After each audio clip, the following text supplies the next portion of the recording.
By, we're about to begin. Good day and welcome to the Self-Sufficiency Research Clearinghouse's Panel Study of Income Dynamics Overview and Research Uses webinar. Today's conference is being recorded. At this time, I would like to turn the conference over to Takeda Red, Senior Research Scientist at Child Trends and member of the SSRC management team. Please go ahead.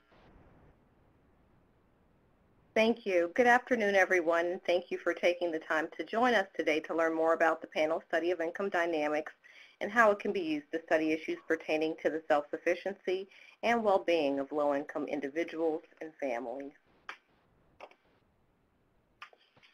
So let me start by giving you a brief overview of today's webinar. Before we delve into today's main topic, I'll give you a brief tour of the Self-Sufficiency Research Clearinghouse, or the SSRC, which is sponsored by the Office of Planning, Research, and Evaluation in the Office of the Administration for Children and Families, U.S. Department of Health and Human Services.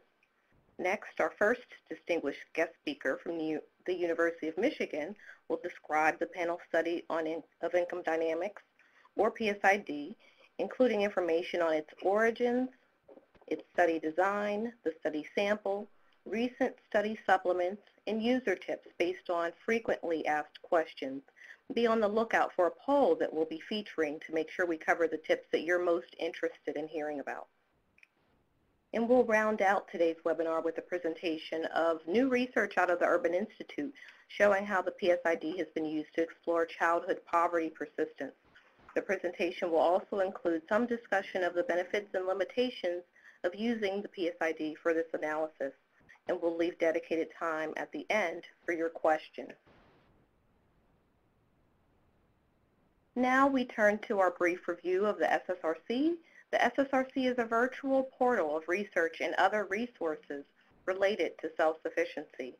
It functions as an online community for researchers, practitioners, and other stakeholders interested in self-sufficiency, employment, and family and child well-being. The online library currently holds over 4,200 items, and we add new resources on a regular basis. The materials are organized into 12 topical areas that are shown in the drop-down screenshot on this slide. You can search the library by keyword, or you can use filters like topic area, target population, geographic location, or research methodology to identify resources that you're looking for. The SSRC also houses information on a collection of self-sufficiency data sets, surveys, and sources that can be used to support research and program management. This 2-minute video clip will show you how to access these resources through the SSRC.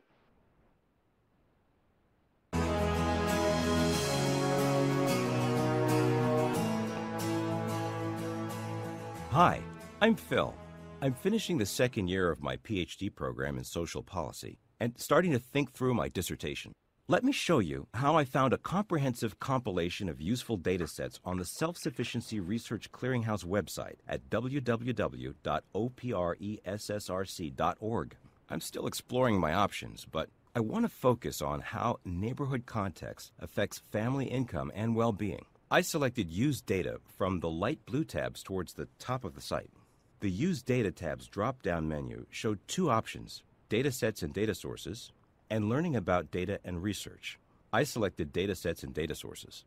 On the Data Sets and Data Sources page, there's a large collection of surveys and data sets that are organized alphabetically. I've already browsed through them, so I'll select data sets E through M, so you can see how easy it is to get a sense of the various data sets related to self-sufficiency research located here. For each listed data set, there's a brief description of the data, the population, and the data collection frequency and length. I found Making Connections in this list, which has longitudinal survey data on children from poor families in urban neighborhoods. This is just the type of data set I was looking for. Selecting a data set takes you to its SSRC library page, where you have access to helpful information including the publisher, geographic focus, and topical areas assigned to the data set. From there, you can link directly to the organization that distributes the data. I also downloaded a PDF with the whole compendium of dataset summaries. I'll be able to use that as a quick reference tool when walking through what I've found with my advisor. And I'll keep it handy for my future research efforts. The Self-Sufficiency Research Clearinghouse is your source for self-sufficiency research, practices, and policies.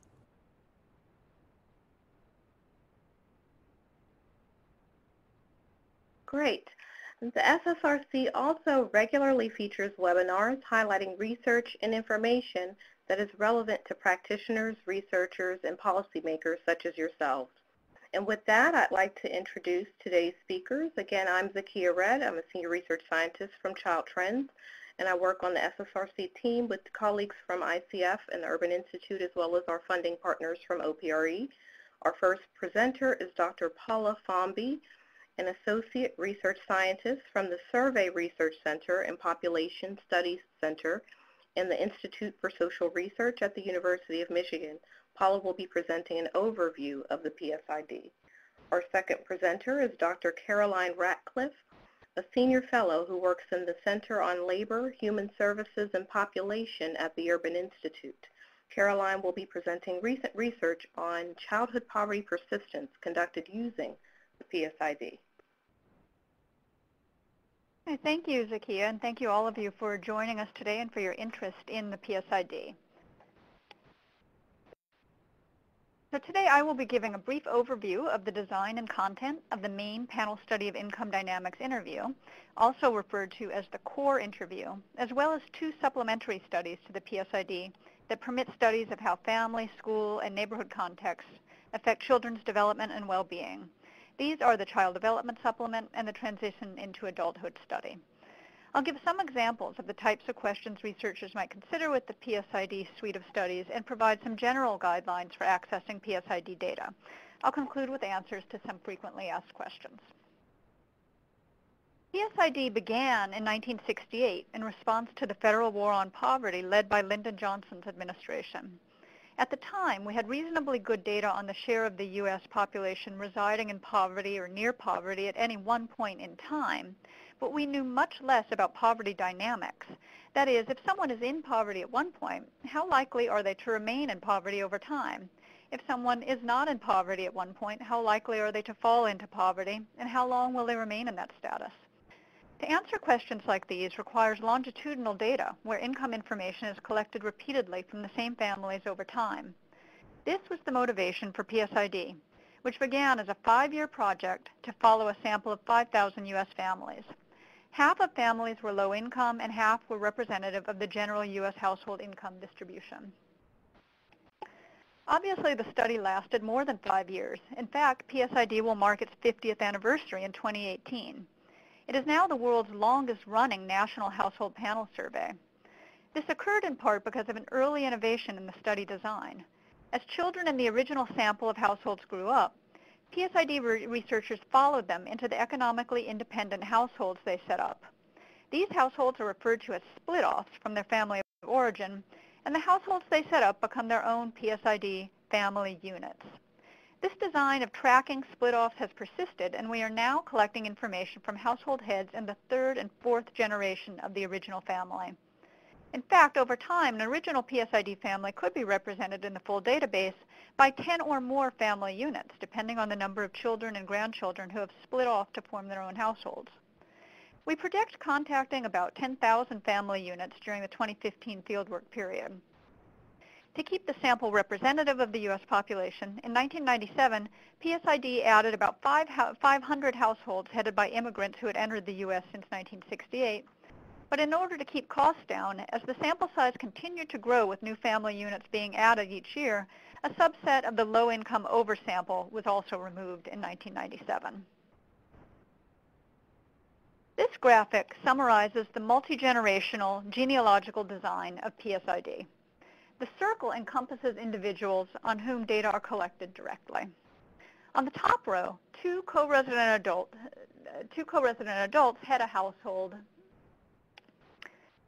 in 1968. They represent the first generation. I'm trying to work with this arrow, but it's not cooperating. So the top row represents the original 1968 householders. And the letter G besides each figure represents that these individuals have been tagged with the PSID gene. This gene is inherited by all of the descendants of the first generation who are related by blood or adoption. Individuals who marry into or cohabit with a gened PSID household head become study participants as long as they live in with that gened household head. If they move away, they fall out of the sample unless they are the parent or guardian of a child who carries the PSID gene. In that case, they continue as a PSID respondent, but only as long as the gene child resides with them. In this illustration, the first-generation parents have two children, a girl and a boy, and unfortunately I've missed the G for the girl who's on the left-hand side, but she's a gened respondent. And so both the girl and the boy carry the PSID gene. When the boy grows up, he partners with the woman, and they establish a separate household where they have 3 children together. Those 3 children also carry the PSID gene, and the first girl in the family partners with someone, and they have a child together who becomes a gened 4th-generation sample member. We do not collect information on the parents or former partners of spouses who move into PSID households. If a spouse brings a child from a former relationship into the household, we collect demographic information on him or her, but the child does not become a followable PSID respondent. PSID core interviews are conducted every other year in odd years. The interview is conducted by telephone and lasts about 80 minutes. We speak with one person from the household, either the household head or the spouse or partner of the head. The respondent provides extensive information on him or herself and his or her spouse or partner, and more limited information on other people in the household. In 2013, we conducted interviews with approximately 10,000 households, collecting information on about 25,000 family members. The 80-minute interview covers a range of content, most of which focuses on sources of income, expenditures, human capital development, asset accumulation, employment, other labor, health, and family formation. In light blue, I've highlighted here portions of the interview that might be of particular interest to this audience. As I'll show, the complete questionnaires and codebooks are publicly available online to review content in more detail. Some of the useful information we collect is not from individual respondents, but from administrative agencies. This includes data on Medicare usage, housing assistance, school identifiers, census geocodes, and linkages to the National Death Index. These data are available under restricted use contracts. I mentioned that I'll also discuss 2 of PSID's supplementary studies. The first is the Child Development Supplement, which began in 1997 as the first intensive data collection on children in PSID households. As I mentioned, the core PSID interview collects less information on people who are not the household head or spouse or partner. CDS was designed to gather detailed information on children's family, school, and neighborhood context in order to better understand the factors that contribute to their eventual status attainment and well-being as adults. The CDS sample includes up to 2 children per family who were between 0 and 12 years of age in 1997. Children and their primary caregivers participated in interviews and a variety of assessments during an in-home visit. In addition, we collected time diaries on children's activities during 2 full days, 1 weekday and 1 weekend day.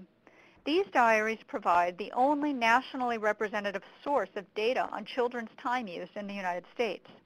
The original sample included about 3,500 children and 2,400 families.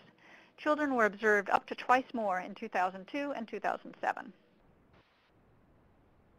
The Transition into Adulthood study complements both CDS and the larger PSID core interview. It was designed to follow children from the original CDS cohort as they age into adulthood.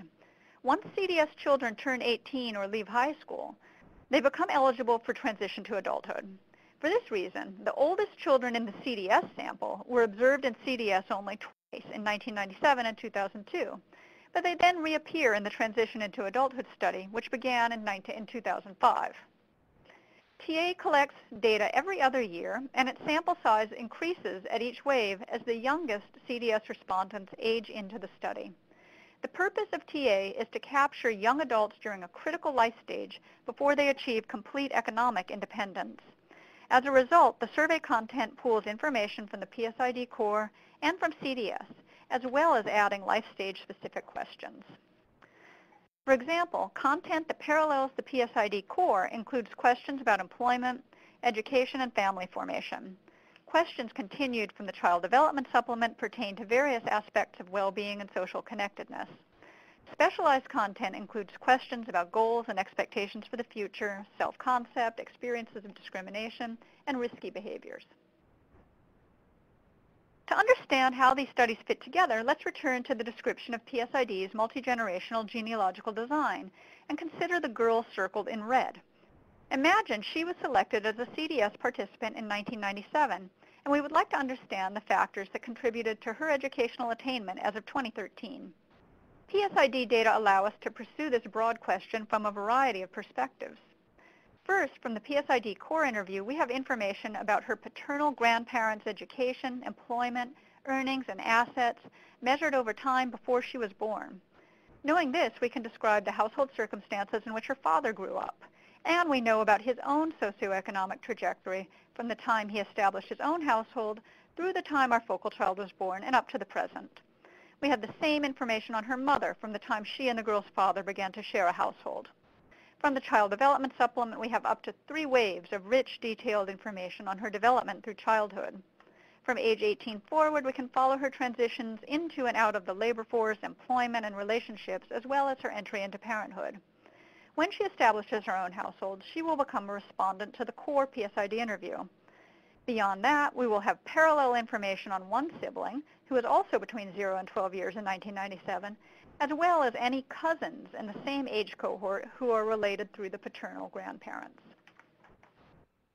More broadly, we can use data from the PSID core alone or in combination with CDS and TA to study intergenerational processes over 2 or 3 and sometimes 4 generations.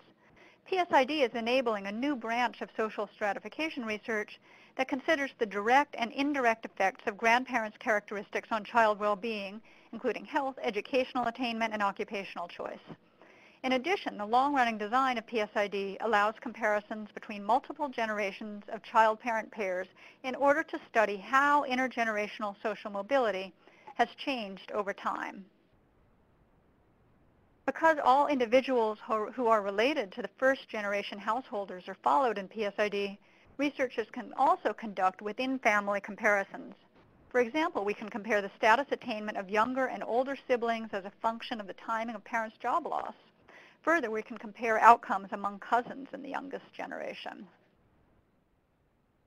These design elements of PSID facilitate 3 broad classes of research questions: intergenerational processes, sibling comparisons, or longitudinal questions that consider within-person development and change. One example of the first type of research question asks, what are the chances of being in the top wealth quintile in adulthood if your parents were in the bottom quintile while you were growing up? Regarding sibling comparisons, PSID data have been used in a number of cleverly designed studies to assess whether there is a causal effect of teen childbearing on parents' later life outcomes. These studies have compared sisters from the same family who had their first child at different ages to assess whether they differ in their educational attainment and earnings later in life. Finally, longitudinal studies can assess the influence of conditions at one point in a person's life course on their later well-being. For example, we might have considered the effects of early housing conditions on long-term health. I'll take just a couple of minutes to describe how to access and download PSID data. Much more information is available at the PSID Data Center, and that URL is provided here. Nearly all of the data I've described today, as well as other supplemental and early release data, are freely available through the Data Center. The Data Center offers multiple modes to review the contents of the study's numerous data files. After establishing a user account and logging in, you may download PSID data in SAS, data, or SPSS format, as well as in Excel format or as a raw file. Restricted use files, which I've alluded to and can discuss further, are available under contract with PSID. I'll go over a couple of screenshots to describe what you'll see at the PSID Data Center. This image presents the documentation for PSID and its supplements. The top panel provides links to questionnaires, codebooks, and user's guides from each wave. If you are a new user working with the core PSID, I'd recommend starting by perusing the most recent user's guide, which will describe the original PSID sample, the rules for following individuals and families over time, and changes made to the study design at various decision points over the course of the study. The questionnaires and codebooks are useful for describing the content of each interview, as well as the universe of people who respond to each question. Similar documentation exists for CDS and TA, as shown in the lower left-hand corner. Again, I would recommend starting with the user's guide for these studies in order to understand the design and file structures of each supplement. This is a screenshot from the data side of the data center. This is one way of seeing what content is available from each year. You can also use a search function, or you can look at the content of individual waves of the study. My preference is to start with the cross-year index because it shows you when particular topics started to be collected in the study and in which years items are measured the same way. This example describes the years of education measure, which is available for all family members 15 years and older. This shows that the item has been measured the same way since 1968, except in 1969 when it was not asked. We can see that from the lighter gray box below the column headed 69. Click on the information icon, circled in blue here, to get codebook information for the variable in each year in which it is available. Select the variables you want to download by clicking on the appropriate box, and then click the Add to Cart button at the top of the index. After filling your shopping cart, go to the cart checkout. Here you can specify the format in which you want to receive data files, indicate any subsetting criteria, and save the name of the cart you created in the box near the bottom so you can modify it later if you return to add or change your file content. After you submit your request, it will take a few minutes to create the data extract. You can request to have a link sent to your email to notify you when the files are ready to download. That's the overall summary, and I have responses to some frequently asked questions, so I'll turn it back to Zakia to get a sense of what you'd like to hear about next.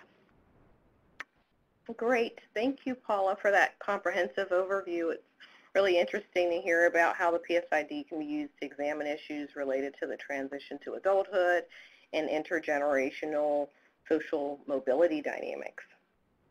So now we're going to take a few moments to ask the audience which user tips you all are most interested in hearing Paula cover more in depth. So which topic would you like to be explored further? How do I set up the data I download from the data center to use on my computer? How can I tell whether the same variable has been measured in repeated ways? How is an individual uniquely identified in PSID? How can I match a child in the Child Development Supplement to his parents in the main PSID data set? And is there geocode data available for PSID households? So I'll give you all a chance to respond to those polling questions. And while you do that, I'm just going to also take a few moments to orient you to the webinar screen and some available resources. Please remember to submit resources to our speakers at any time using the question and answer feature on the bottom right-hand side of the webinar platform. Even if we don't get to questions, all the questions today, we'll post responses to submitted questions on the SSRC website, along with other webinar materials within the coming weeks. Please note that we will not be accepting questions over the phone or by Twitter, so please use the Q&A box on the right for question submission. And again, we'll be reserving time at the end for questions for both Paula and for Caroline. Next, Paula will be responding to the poll result questions. One more housekeeping tip. On the right side of your screen, you'll find a link to the SSRC library, a link to browse resources authored or co-authored by today's speakers, and a link to subscribe to our monthly newsletter. We've also made available on the right side of the screen under the Files to Pod a copy of the slides for those of you who would like to follow along the PowerPoint at your own pace, and a 508 compliant version of the slides will also be posted on the SSRC in coming weeks. And finally, we encourage you to join today's conversation on Twitter using hashtag SSRCwebinar. Tweets using this hashtag will display on the left side of the webinar platform. So turning back to our poll results, it looks like folks are most interested in hearing about, number one, how do I set up the data I download from the data center to use on my computer? And the second highest is number 4, how can I match a child in CDS to his parents in the main PSID data set? Okay, great. So I'll start with the first question then. And to answer that, first I'm going to go back to the last slide that I was using, just to point out that this is what the, after you've entered all your variables into the shopping cart, you'll come to a window that looks like this one. And so the first thing I would recommend is that you check the box that says create a compressed file, zip format, for faster downloading. This just means that you're going to be getting several files in your download, and in addition to being a quicker download, it also gives you everything in one place, and it's a bit easier to manage. But you can, even if you don't have a program to unzip the files, it's not required that you use that. You'll get to the same place. So data downloads, as I mentioned, include data in a text file. So it's just coming in a raw ASCII format. And then the download also comes with SPSS, STATA, or SAS code to read the data file into the program you want to work in. It also comes with a file to attach value labels to the variables you're downloading. And then it comes with a code book that you can get in PDF or HTML file that only includes the variables that are in your download. So my recommendation is to download all of those files to a common working directory on your hard drive or server, and then open that SPSS, STATA, or SAS code file. And the main thing that you'll need to do is to provide the path name where the data are stored in the program's using statement or lib name statement. So I just have one example here from STATA where you can see that, and this is what the program to read your variables in looks like. So here it looks, I'm downloading about 14 variables. And so STATA has already written out the program has written out all of the code you need to read this into STATA. And I've just highlighted the place where you need to add in directory where you've stored these files. So where this word path appears in brackets, just replace that with the directory where you've stored the files. And then you're good to go. You can run that, and the data should read in and be workable in the file format that you choose. Would you like to go on to another topic, or shall we move on to Caroline's presentation? We'll try, and we have a little bit of time, so why don't we go through as many of the questions as we can get through. I guess the question that other people were interested in also was how to match a child to the CDS, and then after that, whether geocode data are available for PSID households. Okay. So let's see.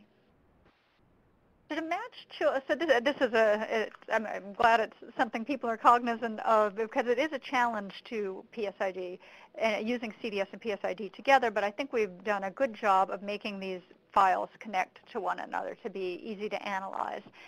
So yes, the Child Development Supplement contains detailed information about children, but most of the socioeconomic information about the child's households and the child's parent or the child's primary caregiver resides on that PSID core data file, which I described as the content of the PSID core interview. So you need to be able to connect the child's unique identifier to the parent's unique identifier, and then go into the core data file to locate the parent. So the solution to that challenge is to use what's called the Family Identification Mapping System, or FIMS, which is available through the data center. And essentially the content of the FIMS file is this. So I'm afraid it looks a little bit small and blurry on my screen. If you're able to download the PDF of these slides, you'll be able to see this maybe a little more close up. But the content of the FIMS file is two variables that uniquely identify the child. Their original 1968 family ID, and then the child's person number within that family. So if you can combine those two pieces of information into a single variable, you'll have a unique identifier for the child. And then you have parallel information for the child's primary caregiver and the child's other caregiver, who is also interviewed in each wave of the Child Development Supplement. And so these are just identification numbers, and if you can append the person number to the 1968 interview number to create a single variable. You'll have a unique identifier for the child and for their caregiver at each wave. And once you have that caregiver's unique identifier constructed on CDS, you can go in and create that same value from the core interview files, and then you have an identifier that links the person identified as the primary caregiver on CDS, links them to being the same person that they are inside a PSID household on the core interview. And we have some more information to give a little more detail about that on the website for understanding how to use the FIMS file. But this is the key that provides the link between those two data sources. Thanks very much, Paula. Very helpful information. And before turning to our next speaker, I want to remind you that you can submit your questions to speakers anytime through the question and answer feature at the bottom right-hand side of this webinar platform. If there was a question or a tip that you're interested in that was not covered in the FAQs, feel free to ask it. And also, if you have questions of the presentation you're about to hear on childhood poverty persistence, feel free to type it in. And with that, I'll turn it over now to Dr. Caroline Ratcliffe. Great, terrific. Let me just going to move these slides forward. Perfect. So it's great to have the opportunity to talk about some work we've been doing at the Urban Institute that examines childhood poverty persistence using the PSID.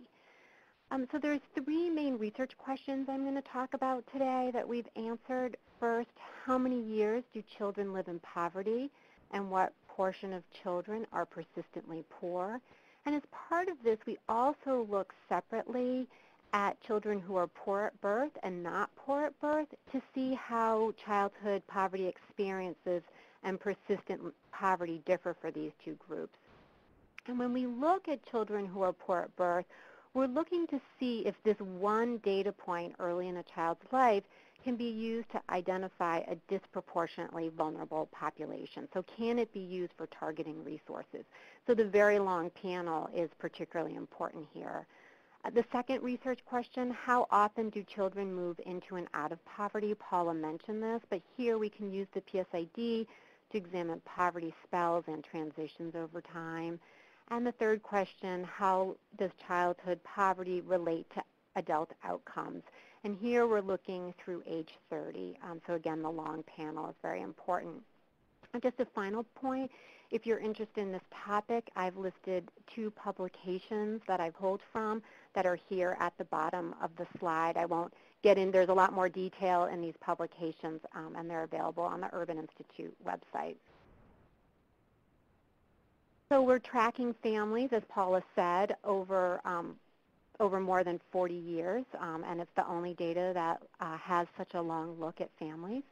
The clear benefit for the research that we did on childhood poverty was that we're looking at the same people over time. We can see them grow up and have their own families.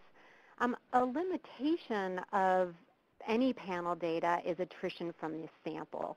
So people leave the sample over time. We use people who are there throughout their childhood, and then we use the sample weights that are provided by the PSID. For the publications on our earlier page, we do different analyses. The broadest sample we look at is children born from 1967 through 2008. The different analyses are using different samples, but for the analyses that look at children from birth through age 30, we're focused on children born from the late 1960s to the mid-1970s. We have enough sample to look at white children and black children separately, but not children of other races and ethnicities. So when we're focusing on children born in the late 60s to mid-70s, we have about 1,800 people that we follow over time, about 975 whites, 745 blacks, but only 90 people who are categorized as another race. So we know that there are other important populations, immigrants, Hispanics, but since the sample was drawn in the 1960s, when we're looking over such a long span, the analyses miss these new immigrant families over time. but as Paula mentioned, the PSID added about 500 immigrant families in the late 1990s. In terms of analytic approach here, we examine the poverty experience of children from birth through age 17, and then their outcomes ages 25 to 30. Today, I'm going to look at this outcome as poverty status in these ages 25 to 30, but in the other publications, we look at educational attainment, childbearing, employment.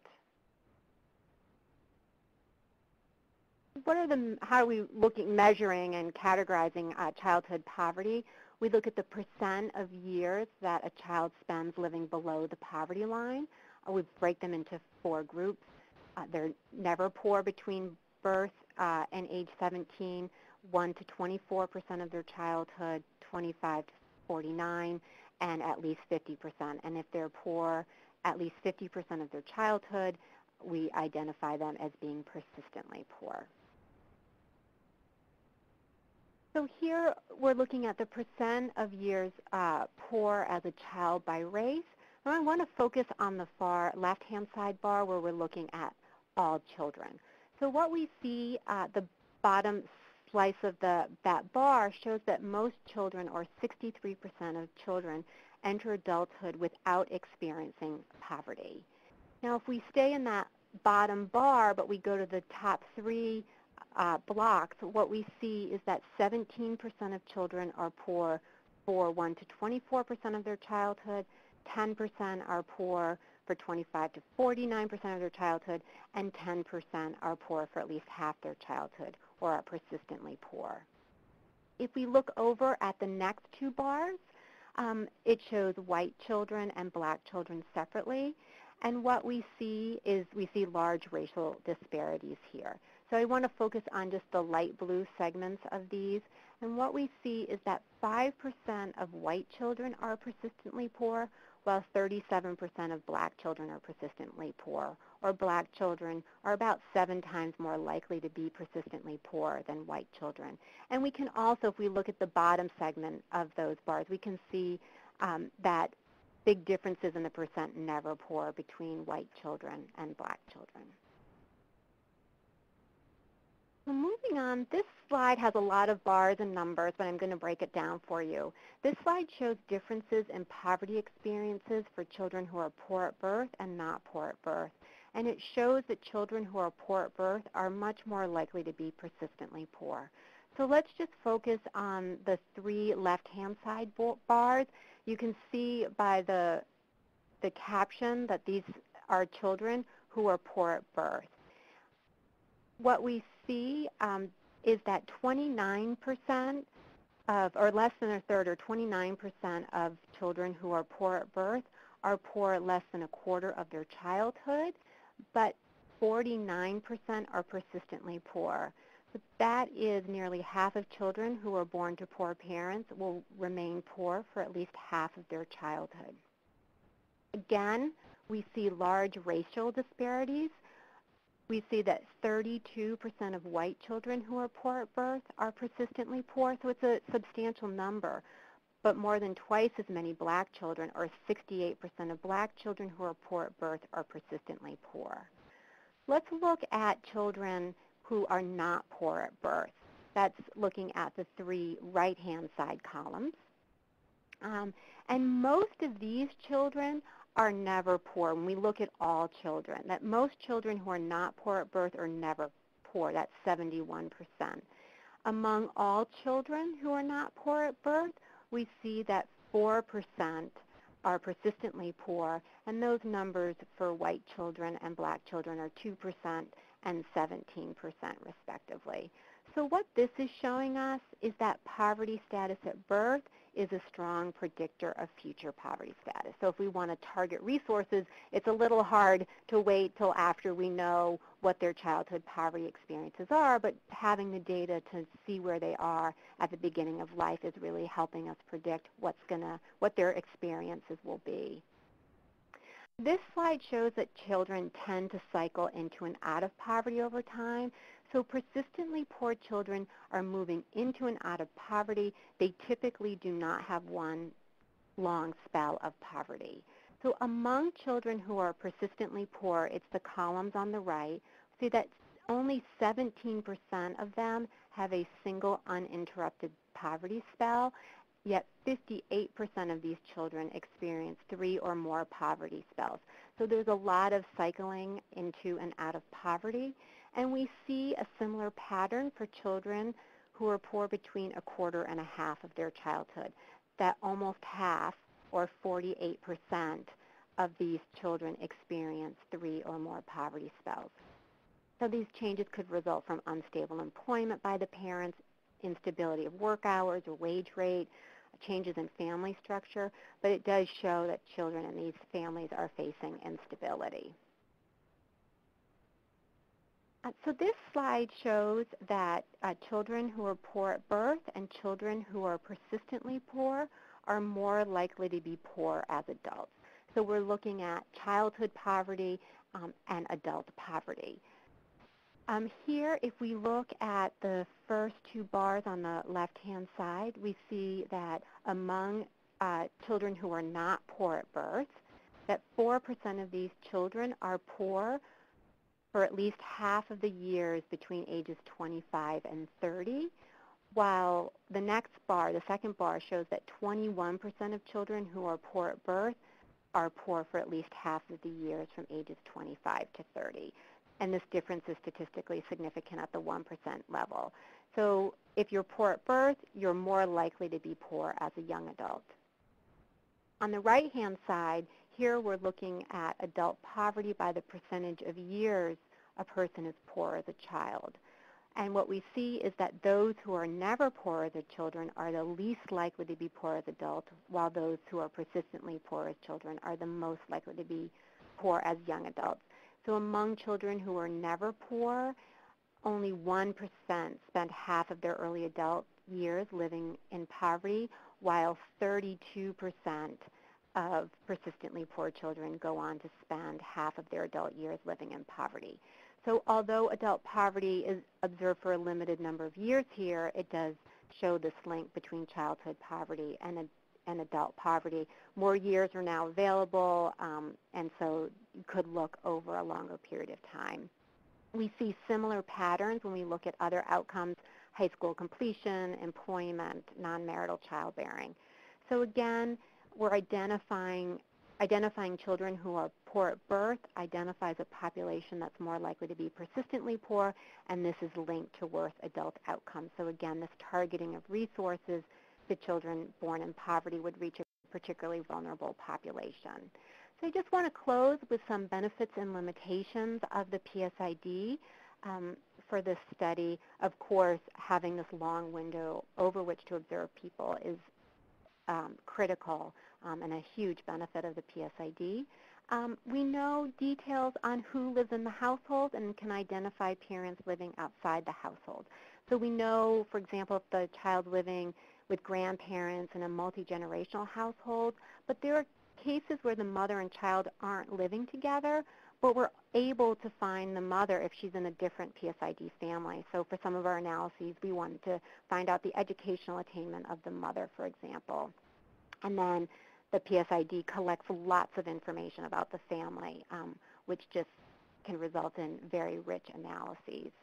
Limitations, Paula mentioned some of these, but the biennial interviewing starting in 1997, that we don't have the consistent stream of information after 1997 that we had previously. The PSID does collect information on the missing years, so income back 2 years, but there are some concerns about data quality. Sample attrition, it's something that we have to deal with in any longitudinal survey, but the PSID actually does quite a good job in keeping respondents over the years. So it's something we have to deal with, but it does quite a good job. And then that immigrant families were not added throughout the panel, although they did include roughly 500 immigrant families in the late 1990s. And then there is a lag in the time lag in the release of the public data that currently, again, this is with all data sets. Currently, the 2011 data are out, but the 2013 public use file is not currently available on the PSID website.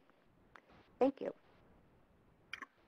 Great. Thank you so much, Caroline, for that illustrative example of how the PSID can be used to explore information about childhood poverty.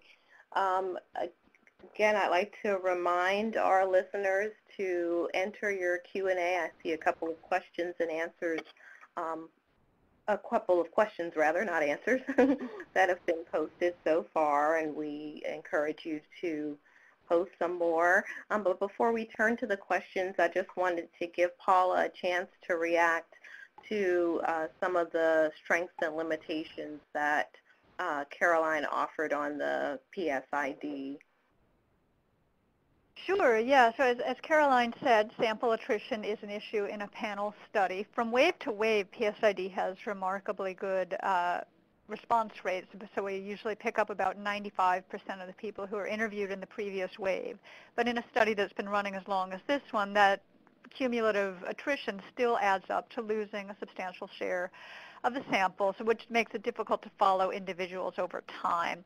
Certainly if you're looking at shorter time horizons, that's less of an issue.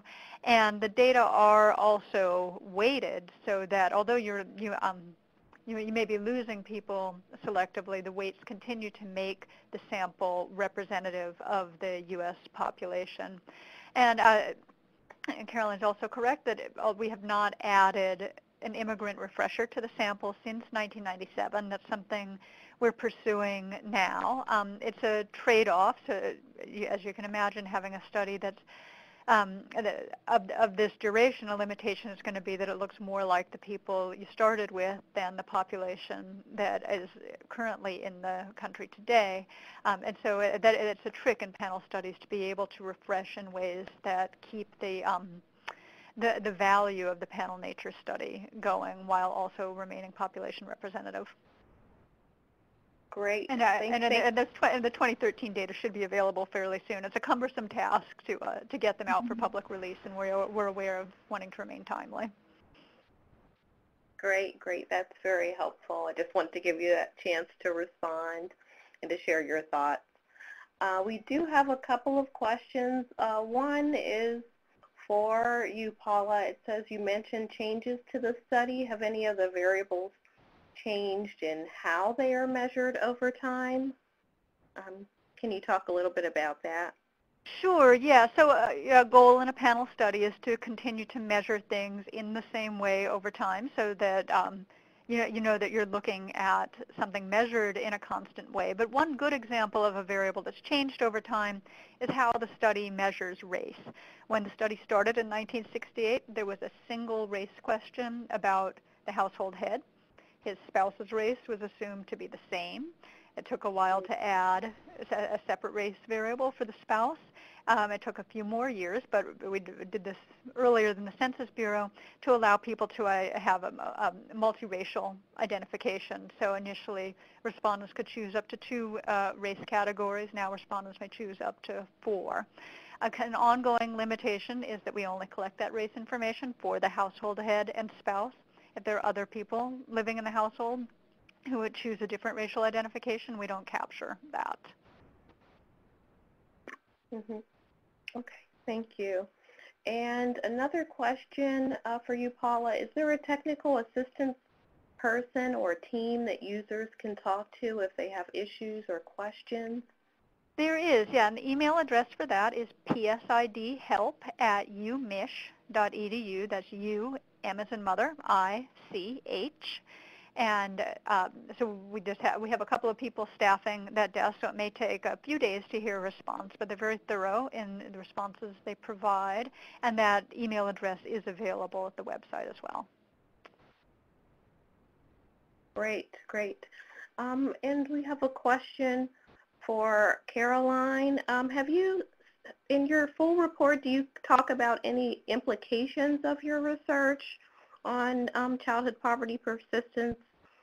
Anything related to the fact that when a child is born in poverty, they're much more likely to be persistently in poverty or to have more spells of poverty? Do you talk about policy implications or other types of implications of your research? Right, that's a great question because what we really focus on, we have some blogs and in the reports, the summary and conclusions, but one of the big pieces there is that what we learn from this is that being born poor gives us a lot of information about childhood experiences and adult outcomes. So it really does say that targeting resources to children in the first year of life, that we can identify the children who are most vulnerable. We know, for example, most children in the United States are born in hospitals, and that touch point can be used to make sure that families are receiving services that they're entitled to or that they're eligible for, and that these families can be identified at that point as one of the implications of the research. Great, thank you. And can you talk a little bit, Caroline, about the other studies? I think you mentioned that you did using the PSID, or are you using the PSID to explore other research questions? We have used the PSID. I love the PSID, so I had to give limitations of the data.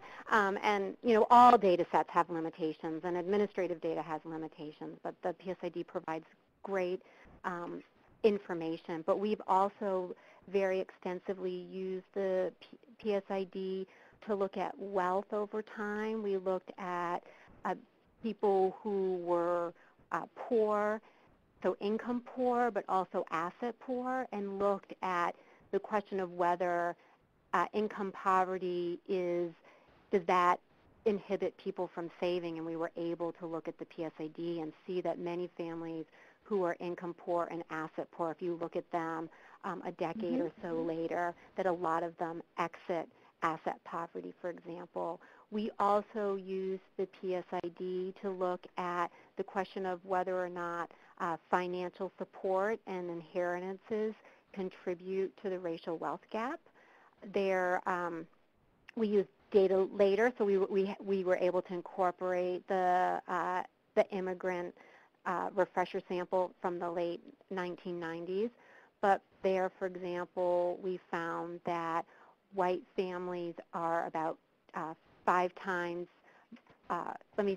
white families are about 5 times more likely to receive a large gift and inheritance than minority families, and that when they receive a large gift or inheritance, they receive a much larger amount, and that these differences contribute to the racial wealth gap, that we know that white families and black families and white families and Hispanic families, their wealth, that the wealth of white families is about 6 to 7 times greater than the wealth of families of color, and that these large gifts and inheritances contribute to the racial wealth gap.